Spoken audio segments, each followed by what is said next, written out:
Covishield की 2 dose लगती हैं उनके बीच में अब गैप को बढ़ा दिया गया है, यानी कि अब ये फासला 12 से 16 हफ्ते का होगा।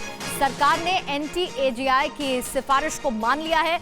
अभी कोविशील्ड की जो 2 खुराक होती थी उसके बीच का अंतराल, उसके बीच का गैप 4 से 8 हफ्ते का होता था, लेकिन अब ये 12 से 16 हफ्ते का होगा। कोवैक्सीन की जो दोनों डोज हैं उसके बीच का जो अंतर है, जो गैप है, वो पहले की तरह ही रहने वाला है, लेकिन कोविशील्ड के लिए ये गैप अब बढ़ा दिया गया है। अब ये गैप 12 से 16 हफ्ते का होगा। सिफारिश की गई थी NTAGI पैनल की तरफ से, जिसे सरकार ने अब मान लिया है।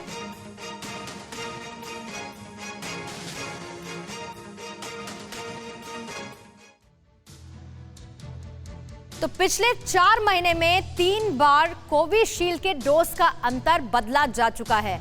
आखिर इसके पीछे की वजह क्या रही, क्या सिफारिश की गई थी जिसे मान लिया गया है? दरअसल 2 डोज के बीच का अंतर जो अभी तक नजर आ रहा था वो आखिर क्यों बदला है? कोविशील्ड की डोजेस के बीच का अंतर कुछ इसी तरीके से बदला है। ये देखिए, जनवरी, मार्च और मई में, जनवरी में ये जो गैप होता था कोविशील्ड के 2 डोज के बीच का, वो होता था 4 हफ्ते का।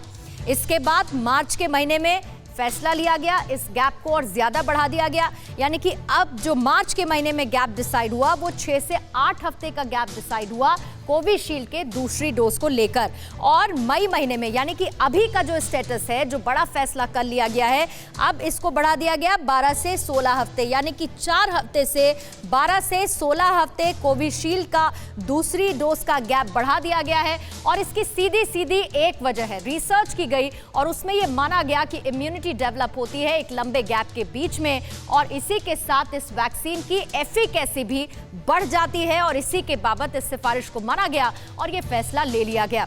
अब कोविशील्ड डोज में इतना फासला आखिर क्यों है? लैंसेट की जो रिपोर्ट आई उसमें भी कई बड़ी बातें की गई थी। जो 12 हफ्तों का अंतराल है उस पर टीके का असर बढ़ जाता है, जिस एफिकेसी का अभी मैं जिक्र कर रही थी। वैक्सीन का असर 55.1% से 81.3% तक बढ़ जाता है इस लंबे अंतराल के बीच में।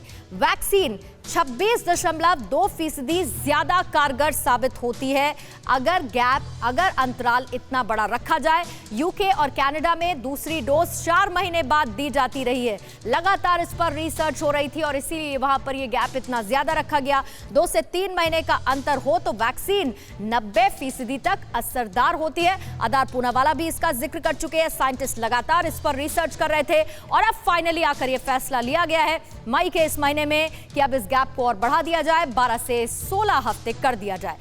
परवाह देश की, सोमवार से शुक्रवार रात 10 बजे TV9 भारतवर्ष पर।